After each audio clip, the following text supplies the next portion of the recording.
উদ্বোধনী অনুষ্ঠানে আমার সাথে উপস্থিত আছেন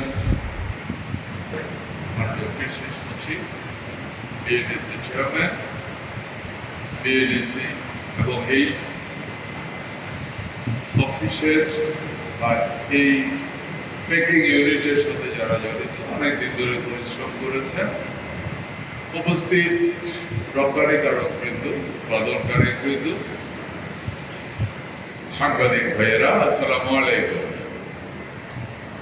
আমি শ্রদ্ধার সাথে স্মরণ করছি শহীদ প্রেসিডেন্ট জিয়াউর রহমানকে, যিনি চিন্তা করেছিলেন বাংলাদেশে প্রথম কৃষি এগিয়ে গেলে দেশ এগিয়ে যাবে। আমি শ্রদ্ধার সাথে স্মরণ করছি শহীদ প্রেসিডেন্ট জিয়াউর রহমানের পাশাপাশি বেগম খালেদা জিয়াকে, যিনি শহীদ প্রেসিডেন্ট জিয়াউর রহমানের চিন্তাকে ধারণ করে লালন করে এগিয়ে নিয়ে গিয়েছিলেন। আমি ধন্যবাদ জানাচ্ছি আজকের প্রধানমন্ত্রী, সম্মানিত প্রধানমন্ত্রী জনাব তারেক রহমানকে, যিনিও মনে প্রাণে বিশ্বাস করেন, ধারণ করেন, লালন করেন এবং বাস্তবায়ন করার জন্য পুরোদমে কাজ করে যাচ্ছেন আজকের প্রধানমন্ত্রী জনাব তারেক রহমানকে। স্মরণ করছি বিভিন্ন সময় বাংলাদেশকে অন্যায় অভিযান থেকে, জুলুম নির্যাতন থেকে রক্ষা করার জন্য যারা শহীদ হয়েছে, ৭১-২৪ যারা আন্দোলনে অংশগ্রহণ করেছে, শহীদ হয়েছে, তাদেরকে স্মরণ করছি যারা এর মধ্যে আহত আছে, এই মুহূর্তে আহত আছে, তাদেরকে যেন আল্লাহ দ্রুততম সময় সুস্থ করে তোলে। প্রিয় উপস্থিতি, আজকে আমরা সবাই মিলে যে কাসার হিট সিস্টেম উদ্বোধন করলাম, এই অনুষ্ঠানটি বাংলাদেশের ইতিহাসে একটা স্মরণীয় দিন হয়ে থাকে। এটা বড় ধরনের একটা মাইল। বাংলাদেশ কৃষি প্রধান দেশ, এদেশে 12 মাস ফসল ফলে। দুর্ভাগ্যজনক হলেও সত্য, এদেশ কৃষি প্রধান দেশ হলেও রপ্তানি বাণিজ্যে আমরা খুব ভালো অবস্থানে ছিলাম না, বা এখনো ওই পরিমাণ নেই। এই সরকার মনে প্রাণে বিশ্বাস করে কৃষি পণ্য রপ্তানি যদি আমাদের অর্থনৈতিক উন্নয়নের প্রধান চালিকা শক্তি হয়, তাহলে সেই অর্থনীতি হবে প্রচন্ড স্ট্যান্ড এবং শক্তিশালী। এই উদ্দেশ্যকে মাথায় নিয়ে এই সরকার এগিয়ে চলছে কৃষিতে। আপনারা দেখেছেন সরকার ক্ষমতায় আসার নির্বাচনের আগে যতগুলি কমিটমেন্ট দিয়েছিল কৃষির উন্নয়নের জন্য, ক্ষমতায় আসার পর মানুষের ভোটের আঙ্গুলের কালি মোছার আগেই সেই কাজগুলি শুরু করে দিয়েছে। এর মধ্যে কৃষককে সেভ করার জন্য 10,000 টাকা ঋণ থেকে শুরু করে, ফ্যামিলি কার্ড, কৃষি কার্ড থেকে শুরু করে আমরা আজকের এখানে রপ্তানির জন্য হাইজেনিক প্যাকিং আমরা উদ্বোধন করলাম। আমি খুব বেশিক্ষণ, আমি জানি আপনারা অনেক ডিলে হয়েছে, আমরা ইচ্ছার বাইরে ডিলে। আমরা চেয়েছিলাম ইচ্ছায় আসার জন্য, কিন্তু রাষ্ট্রীয় কাজ এমন একটা কাজ যেটা খুব বেশি গুরুত্বপূর্ণ, এটাকে প্রায়োরিটি দিতে হয়। এই প্ল্যান সম্পর্কে আপনাদেরকে বিএডিসি চেয়ারম্যান সাহেব বলেছেন এর ক্যাপাসিটি কি আছে। আপনারা জানেন আমাদের দেশে শুধু আম, সবাই বলেছে আমরা প্রায় 26 লক্ষ টন আম আমরা প্রোডাকশন করি, এবং যত দিন যাচ্ছে আলহামদুলিল্লাহ আমাদের আমের প্রোডাকশন বাড়ছে। কারণ আমার কৃষক ভাইয়েরা, উৎপাদনকারী ভাইয়েরা যারা আছে, আমি আপনাদেরকে সেলুট দিই। অনেক উন্নত জাতের আম আপনারা এগিয়ে নিয়ে যাচ্ছেন। পৃথিবীতে এই মুহূর্তে আমের গুণগত মান এবং লুকিং ওয়াইজ যদি বলি, আমার মনে হয় আমরা খুব একটা পিছিয়ে নেই। পৃথিবীতে অনেক সুন্দর আম পাওয়া যায়, কিন্তু খাওয়া যায় না। আমাদের এটা দেখতেও সুন্দর, খেতেও সুস্বাদু, যার কারণে প্রত্যেক বছর আমাদের দেশের আমের রপ্তানি বেড়ে চলছে। এবং এরই মধ্যে আমরা এই সরকার ক্ষমতায় আসার এই 4 মাসের মধ্যে আমরা পৃথিবীর বেশ কয়েকটা দেশের সাথে বাংলাদেশ থেকে বিভিন্ন ফল ফ্রুট রপ্তানি করার জন্য আমরা কাজ করে যাচ্ছি। আলহামদুলিল্লাহ এর মধ্যে আপনারা জানেন আম আরো অনেক যাবে। জাপান বাংলাদেশ থেকে আম নিতে চাচ্ছে, চাইনিজরা আম নিতে চাচ্ছে, ইভেন অস্ট্রেলিয়া বাংলাদেশ থেকে আম নিতে চাচ্ছে, ইংল্যান্ড তো আছেই, আমেরিকা আছেই, সারা বিশ্বব্যাপী আমাদের একটা শর্টেজ ছিল। আমার একটু আগে এক বক্তা বলে গেছেন যে আম রপ্তানি করতে হলে একটা ওয়ার্ল্ড স্ট্যান্ডার্ড প্যাকিং মেথড থাকতে হবে এবং এটা ফলো করতে হয়। যদি এটা না হয়, এটা খুব সেনসিটিভ ফসল, এমন কোন জাম বা পোকা মাকড় যদি ওই দেশে চলে যায় তাদের অনেক বড় ক্ষতি হয়ে যাবে। যার কারণে এই সিস্টেম যে প্যাকিং এর যেটা, এটা পৃথিবীর লেটেস্ট সিস্টেম, এটাকে ইন্ট্রোডিউস করানো হয়েছে। এর অর্থ আমার আম যখন এখান থেকে যাবে তখন যে ইম্পোর্টিং কান্ট্রি সে নিশ্চিত থাকবে এই আমের বা এই ফসলের সাথে বা এই ফ্রুটস এর সাথে বা ভেজিটেবলের সাথে এমন কোনো আসছে না, আসার সুযোগ নাই যেটা আমার দেশের এগ্রিকালচারকে এফেক্ট করতে পারে। আচ্ছা, এটা চালু হয়েছে। আমরা আশা করি এর মধ্যে আগামী খুব বেশি দিন নয়, খুব কম সময়ের মধ্যে আমাদের আমের রপ্তানি আজকে যা রপ্তানি হচ্ছে তার থেকে কত গুণ বৃদ্ধি পাবে কল্পনাও করতে পারেন না। আমাদের টার্গেট আমরা 26 লক্ষ টন আম উৎপাদন করি। আমরা সবাই বলি আম খুব সুস্বাদু, সবাই ঠিক আছে, সবকিছু খাওয়ার তো একটা লিমিট আছে। আমরা এত আম উৎপাদন হচ্ছে, আমি জানি এই মুহূর্তে বহু এলাকাতে আম চাষিরা মোটামুটি একটু কষ্ট আছে, যেই দামে আমটা পাওয়ার কথা বা বিক্রি করার কথা ওই দাম পাচ্ছে না, কারণ মার্কেট যে পরিমাণ চাহিদা তার থেকেও প্রোডাক্টিভিটি বেড়ে গেছে। এটা আলহামদুলিল্লাহ। এখন প্রয়োজন রপ্তানি, বিশ্বে ডিমান্ড আছে, রপ্তানির জন্য প্রয়োজন হাইজেনিক প্যাকিং, এটাও রেডি হয়ে গেছে। যারা রপ্তানির সাথে জড়িত আছেন তাদেরকে একটাই অনুরোধ করব, কাস্টমারকে যা কমিটমেন্ট দেবেন চেষ্টা করবেন ওই কমিটমেন্টটুকু 16 আনা পালন করার জন্য, কারণ মনে রাখবেন কাস্টমার সবকিছু রূপে। আমি নিজেও ব্যবসায়ী মানুষ, সুতরাং আমি আপনাদেরকে, আপনারা খেয়েছেন কিনা জানি না, আমি কিন্তু খাইতেই নাই, তারপরও গল্পটা থামাইতে পারলাম না। আমার মনে আছে আমি আকিজ গ্রুপের কাছ থেকে চামড়া কিনতাম আমার জুতার ফ্যাক্টরির জন্য। আকিজ সাহেব তখন বেঁচে আছে, উনি অনেক বড় মাপের মানুষ। আমি ওইখানে গেলাম, দাওয়াত দিল। যাওয়ার পরে আকিজ সাহেব আমাদের দরজা থেকে বলা শুরু করলো, স্যার আসেন, স্যার আসেন। ভাই এগুলি বলেন কি আপনি? বলে আরে আসেন। খাওয়াইতে বসে এবার ওনার প্লেটে নিয়ে এইটা খান ওইটা খান।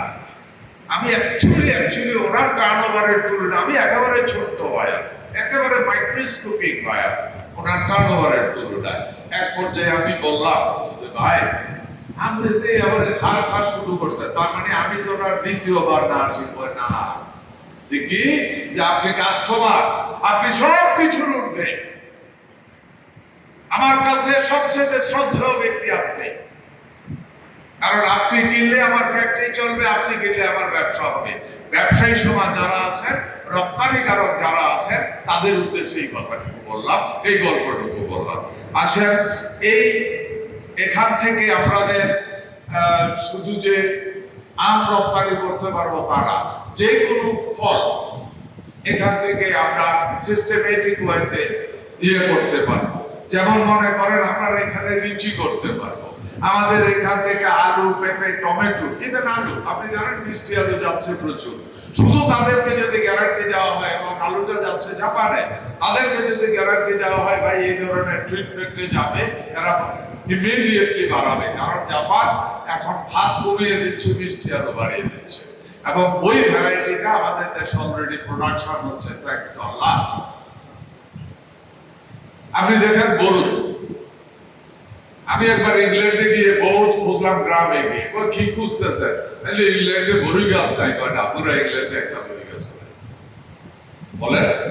আল্লাহ আমাদেরকে কিনা দিয়েছে এই বরুই, কিন্তু ওয়ার্ল্ড ওয়াইড ডিমান্ড আছে এই বরুইও। কিন্তু আমরা এখানে যে কোনো ফল রপ্তানি করতে আপনাকে অবশ্যই এই প্লান্টের ওয়াশ করে গ্যারান্টি দিতে হবে 100% জাম ফ্রি। ইভেন লিচু আমরা করতে পারছি। আমরা দেখেন এই ট্রিটমেন্টের মাধ্যমে স্টোরেজ করার জন্য আমরা এটার পাশাপাশি আপনারা জানেন আমাদের বেশ কিছু মিনি কোল্ড স্টোরেজ দেওয়া হয়েছে। আমরা আরো প্ল্যান করছি কয়েক হাজার মিনি কোল্ড স্টোরেজ সারা দেশব্যাপী দেওয়ার জন্য। এটা আমার মাননীয় প্রধানমন্ত্রী, শ্রদ্ধেয় প্রধানমন্ত্রী জনাব তারেক রহমানের পরিকল্পনা। যে আপনি আমাকে বলছে আপনি আর কি করতে পারেন কৃষকের জন্য বলেন। ধর আমি বললাম যে আপনার এই মিনি কোল্ড স্টোরেজ কনসেপ্টটা কেমন, বলে হ্যাঁ ভেরি গুড। এতে করে হচ্ছে কি প্রতি 2টা ইউনিয়ন মিলে একটা মিনি কোল্ড স্টোরেজ, যদি সম্ভব হয় কোনো ইউনিয়নে হয়তো 4টাও যেতে পারে, যদি ওইখানে ওই পণ্যের উৎপাদন বেড়ে যায়। যেমন গাজর আপনি জানেন বছরে 20 থেকে 25,000 টন ভেজিটেবল ইম্পোর্ট করি।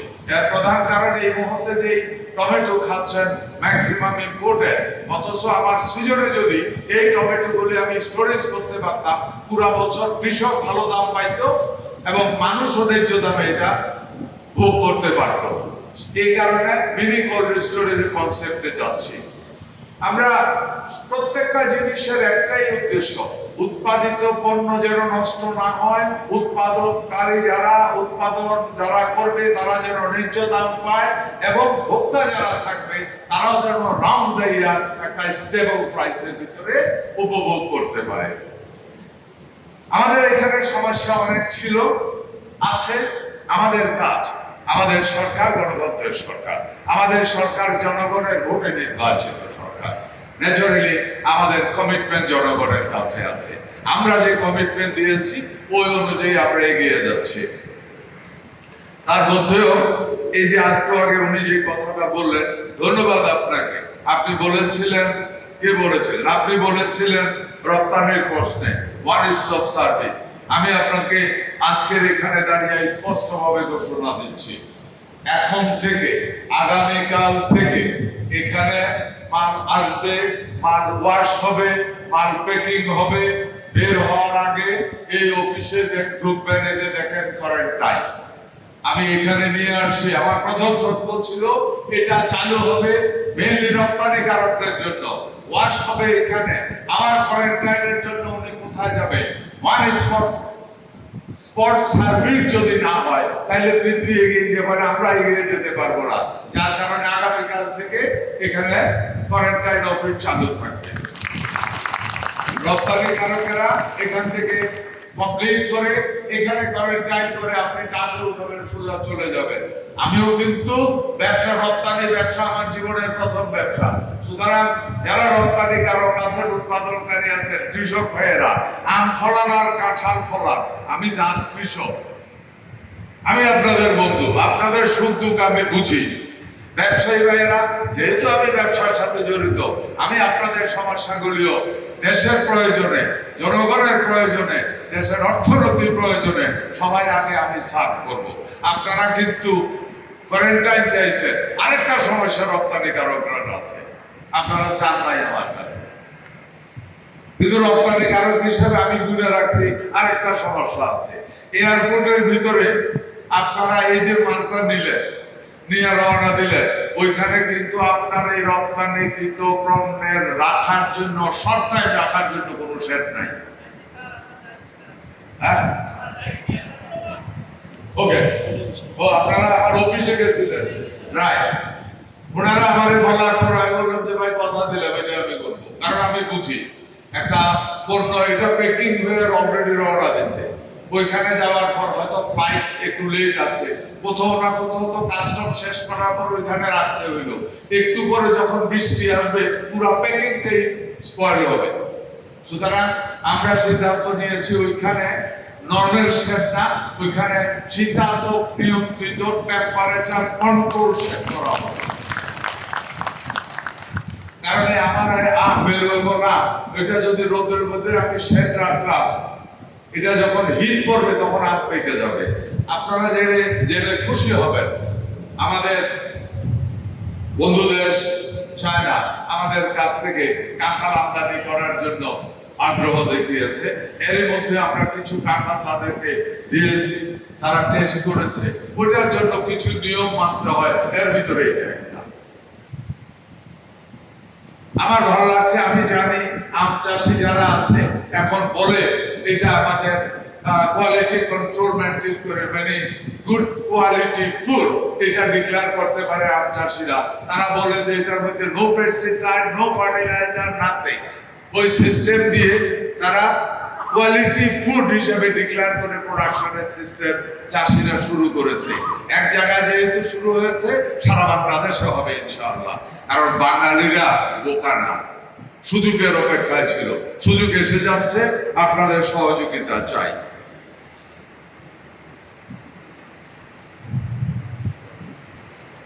আবার এয়ারপোর্টে বিভাগের নিয়মে বলে দিচ্ছি। তারপরে আপনারা আরেকটা বক্তব্য দিয়েছেন প্লেনের ভাড়া, আমি আপনাদের সাথে একমত। বিশেষ করে এই প্লেনের ভাড়াটা যদি কমে, রপ্তানিকারক, প্রডিউসার সবাই লাভবান হবে। এই ভাড়ার জন্য ওইখানে আপনি দামটা কম পাচ্ছেন, ভাড়াটা যদি একটু রিজনেবল, আরো রিজনেবল রেটে পাওয়া যায়, তাইলে আম চাষিরও 2 টাকা বেশি পাবে। আসেন ভাড়ার ব্যাপারে এর মধ্যে আমি বাংলাদেশ বিমানের সাথে কথা বলেছি, কিন্তু এখানে বিমানের থেকে আদার্স যে এয়ারলাইন গুলি আছে, আমরা বিমানের যে কটা ফ্লাইট যায় ওইভাবে যদি রপ্তানি শুরু হয়, তাহলে আরো বেশি আদার এয়ারলাইন্স আমাদেরকে কার্গো দিতে হবে। ইন দ্যাট কেস ওই কার্গোগুলির প্রশ্ন আমরা ওনাদের সাথে, বিমানের সাথে আমাদের প্রাথমিক আলোচনা হয়েছে। ওই আদার এয়ারলাইন্স গুলির সাথে আমরা কথা বলবো, এখানে একটু মেকানিজম করে যাতে করে আগে থেকে কার্গো কিনে স্পেস কিনে রাখে। এই ধরনের কিছু সমস্যা আছে আমি জানি, ওই সমস্যাগুলিকে আমি সমাধান করার জন্য চেষ্টা করব।